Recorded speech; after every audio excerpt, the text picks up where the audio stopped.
Good morning. Welcome to the Alpine Church of Spiritual Living. This morning I'm going to be reading the thought for the week, and those in the room can join me as I get down in the bottom in the bold area.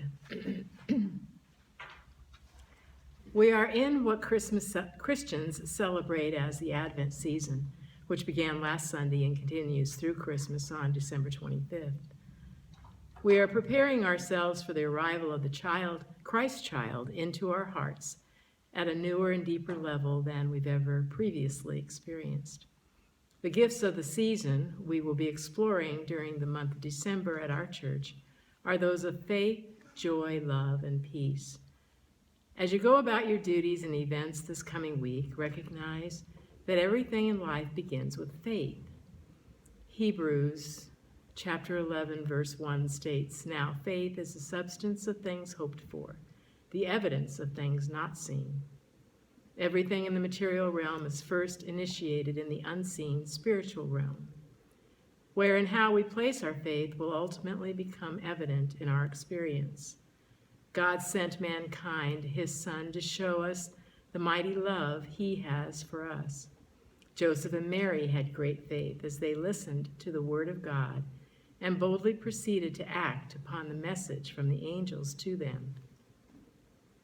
Be poised and expectant as they were that first Christmas to receive your own individual message that the angels are sending you today. Prepare yourself for the gift of faith by trusting in that still small voice within your heart of hearts. Each of us has a direct line, a direct intuitive knowing with our own God presence.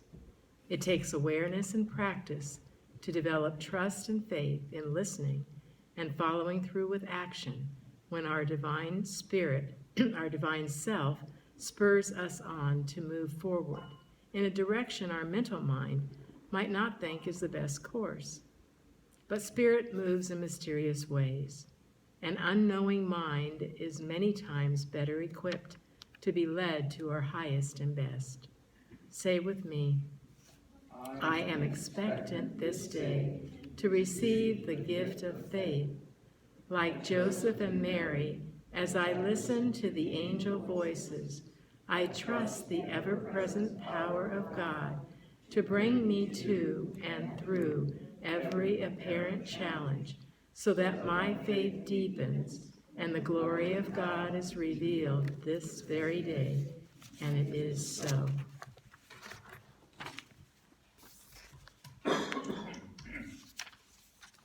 So we are in the midst of our Advent season in the Christian tradition. It's the 4 Sundays preceding Christmas, and those of you who were here last Sunday got the little booklet, the Unity booklet on Advent, and those who weren't here, you get yours today. And it's a daily reading through the balance of this month, so I trust that you'll grab one and use it during the week.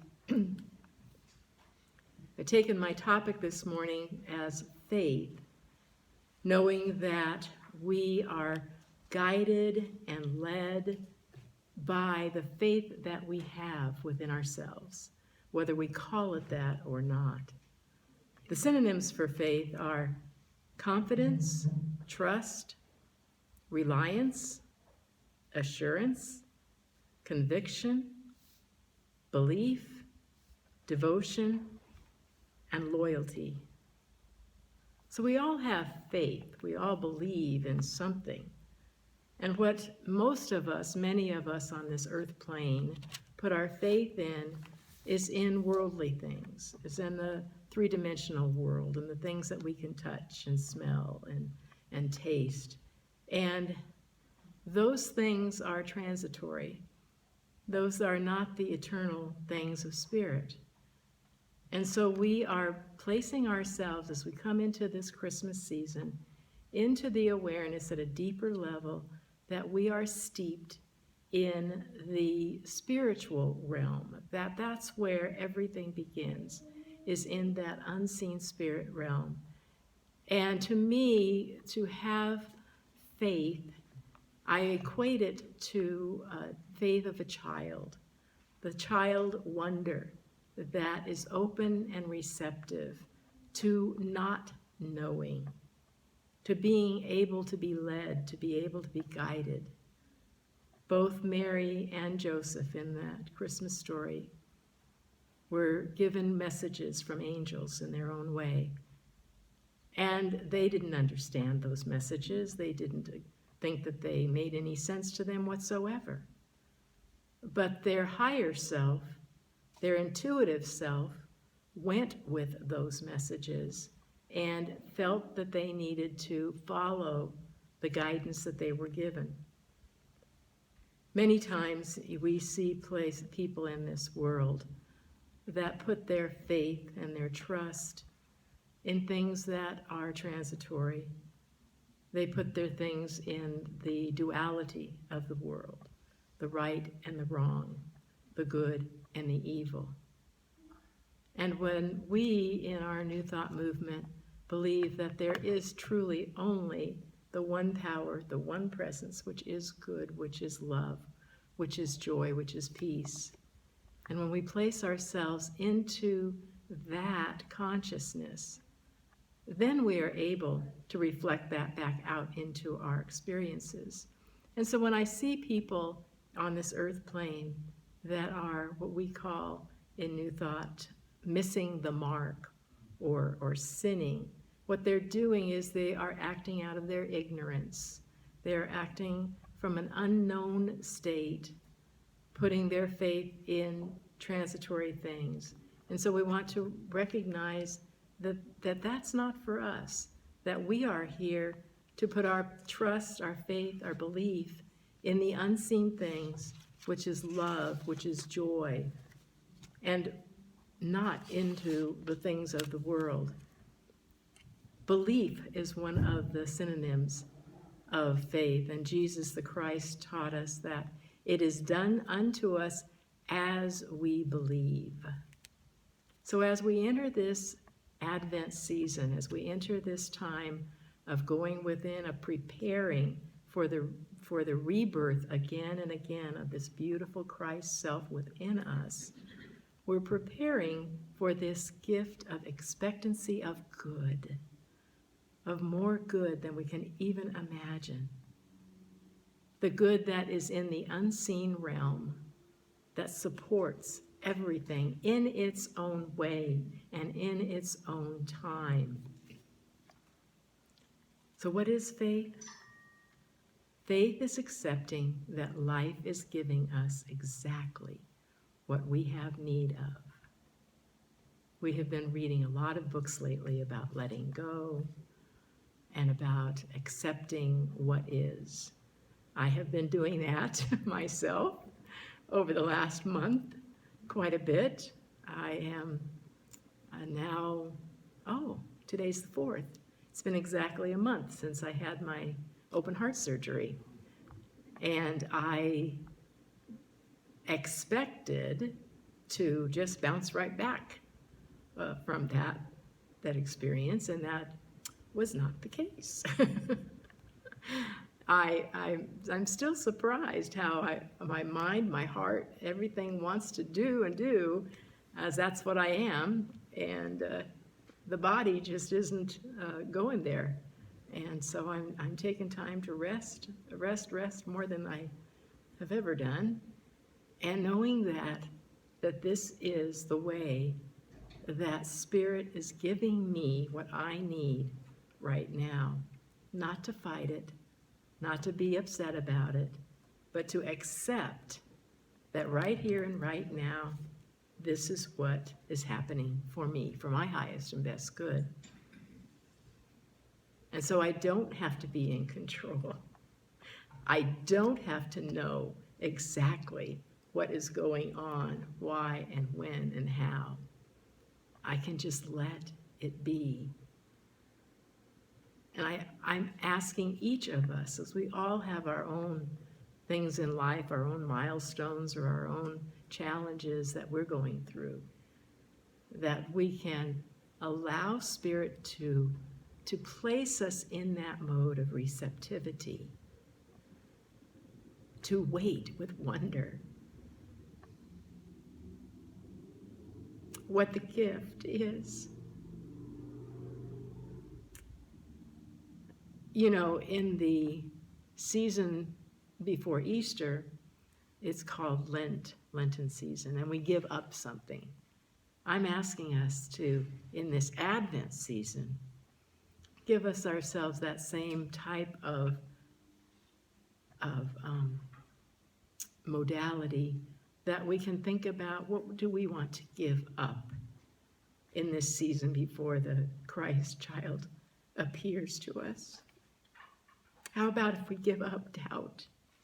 If we give up fear? If we give up judgment?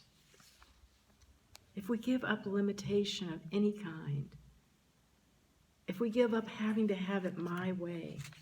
Because all of those things hold us back. All of those things do not let that unique, infinite, unlimited spirit flow through us. We, each and every one of us, are living in the kingdom now. There's nothing more that can be given to us. It already has been. But we need to recognize it. We need to honor it, and we need to have faith in it. That faith says that there is an unknown essence, an unknown being, breathing my breath, beating my heart, that knows what it is doing. And as I align myself with it, then I am able to allow beautiful, miraculous demonstrations to happen in my life. Ernest Holmes once wrote an article on the subject of faith. And the way to believe is almost too simple, he said. He said, people seldom believe the answer. It is too simple. It could not be anything so simple as belief and faith, built upon assurance that spirit responds to the mind of man according to his acceptance. The way to use science of mind is to use it. The way to think about it is to believe in it. The way to demonstrate it is to act as though it were true and to stop acting as though it were not true. We must train our minds to accept the idea that faith deals with the original cause, capital C, the first cause, the thing that creates and sustains everything.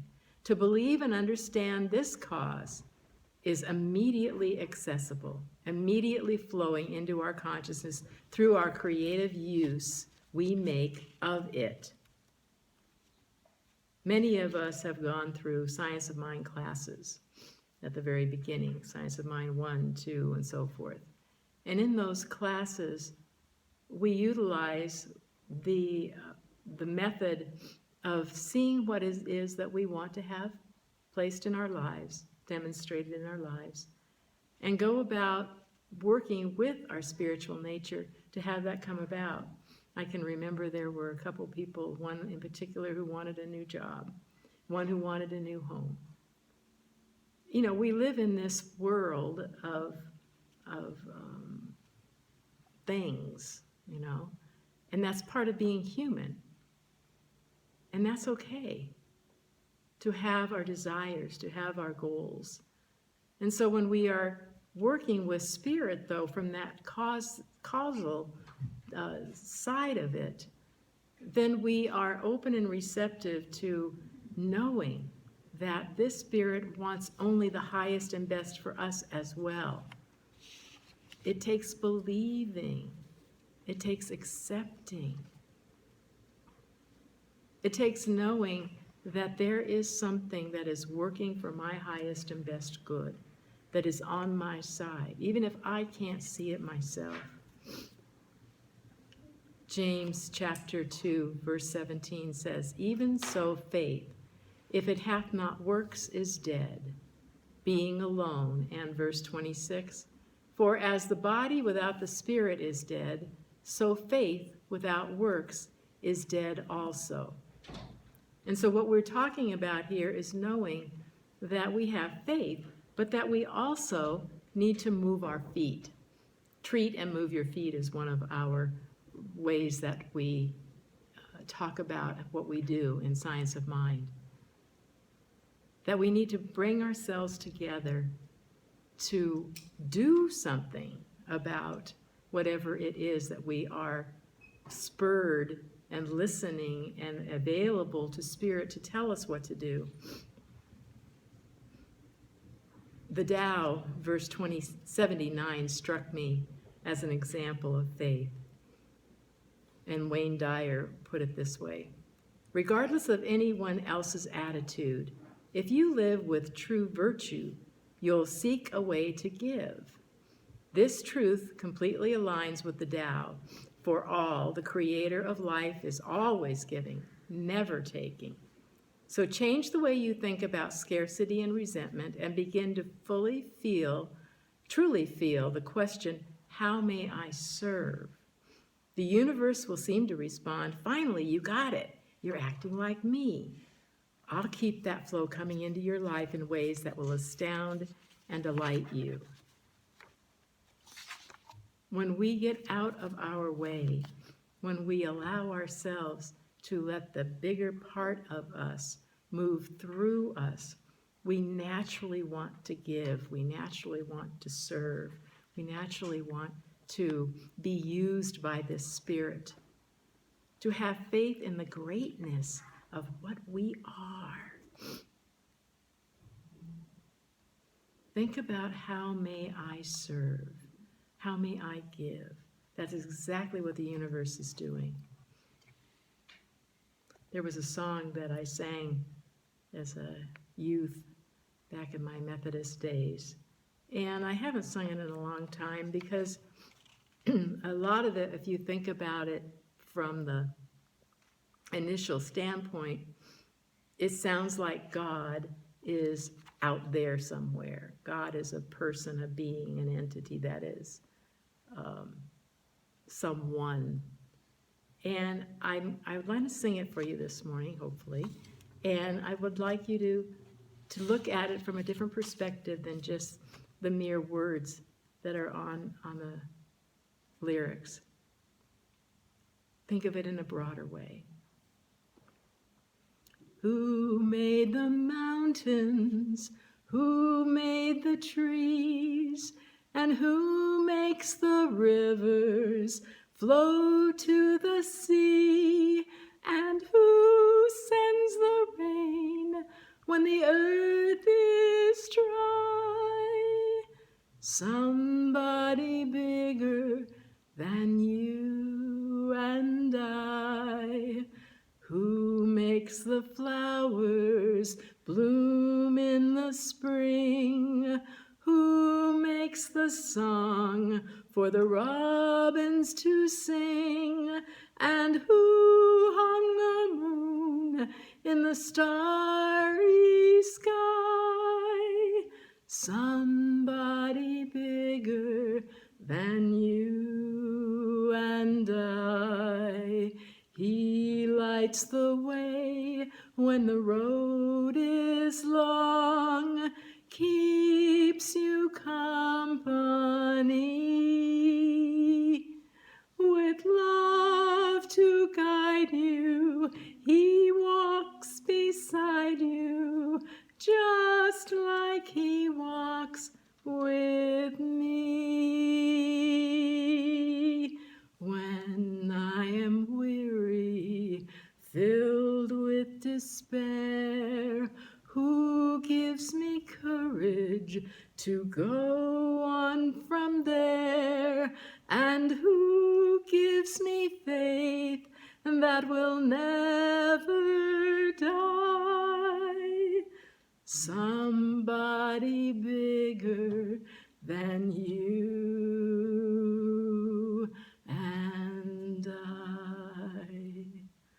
Have your faith in that somebody, in that something, in that beautiful, unlimited, infinite entity that is dwelling right within your heart of hearts, ready, eager to bring you the fullness of